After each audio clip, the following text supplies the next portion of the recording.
안녕하세요. 예수님은 우리에게 잘못한 사람을 용서한 것 같이 우리의 죄를 용서해 달라고 가르치셨습니다. 용서는 대립과 분열을 극복하는 성도의 매우 중요한 삶의 모습입니다. 성경을 읽겠습니다. 빌레몬서 1장 10절에서 14절 말씀입니다. 갇힌 중에서 낳은 아들 오네시모를 위하여 내게 간구하노라. 그가 전에는 내게 무익하였으나 이제는 나와 내게 유익함으로 내게 그를 돌려보내노니 그는 내 신복이라. 그를 내게 머물러 있게 하여 내 복음을 위하여 갇힌 중에서 내 대신 나를 섬기게 하고자 하나. 다만 내 승낙이 없이는 내가 아무것도 하기를 원하지 아니하노니 이는 너의 선한 일이 억지같이 되지 아니하고 자의로 되게 하려 함이라. 복음을 전한다는 이유로 사도 바울은 옥에 갇혔습니다. 그 옥에서 오네시모를 만나게 되어지고 오네시모에게 복음을 전했습니다.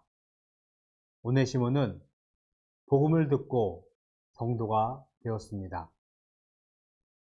사도 바울이 활동하던 시대에는 주인과 종이 존재하는 신분 사회였습니다. 오네시모는 바울의 동역자로 소개되는 빌레몬의 종이었고 그는 주인에게 불의를 행하고 도주했던 것으로 추정됩니다. 나에게 피해를 주거나 손해를 끼친 사람을 인정하고 받아들인다는 것은 결코 쉬운 일이 아닙니다. 특히나 내가 전적인 결정권을 가진 경우에는 더 어려운 일일 것입니다.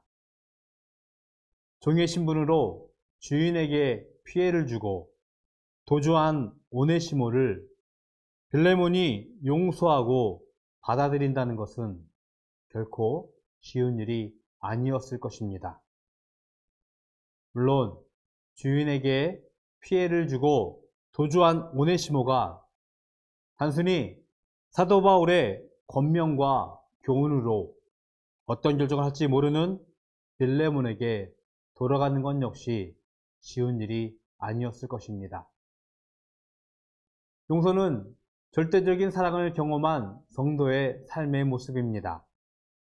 사도 바울은 예수 그리스도의 십자가의 죽음과 부활, 복음을 전파했습니다. 십자가는 하나님의 사랑이었고 하나님의 용서였습니다. 빌레몬은 하나님의 사랑을, 하나님의 용서를 깨달은 자였기에 사도 바울은 오네시모를 돌려보낸 것이었습니다. 그럼에도 사도 바울은 오네시모의 용서를 일방적으로 강권한 것이 아니라 빌레몬의 승낙과 자의로 행하기를 부탁했습니다. 우리의 실수와 죄를 기억하지 않으시고 용서하신 하나님의 사랑을, 하나님의 용서를 기억해야 합니다.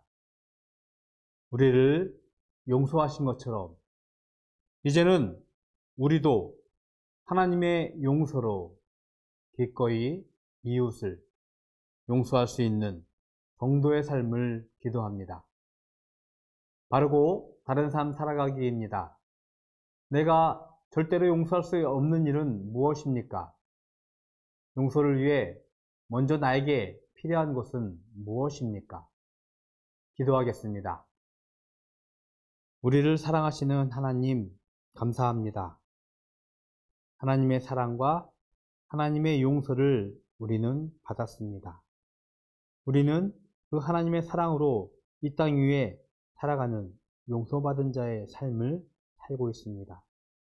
하나님, 이 용서를 우리의 삶 가운데 드러나게 하여 주시옵시고 그로 인하여서 예수 그리스도의 사랑이 우리로 하여금 온 세상에 전달되어질 수 있도록 축복하여 주시옵소서. 하나님, 용서란 것이 얼마나 어렵고 힘든 일인가 생각해 봅니다.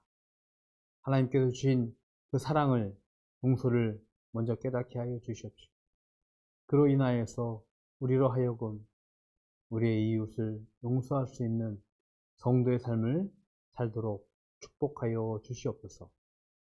예수 그리스도의 이름으로 기도드렸습니다. 아멘.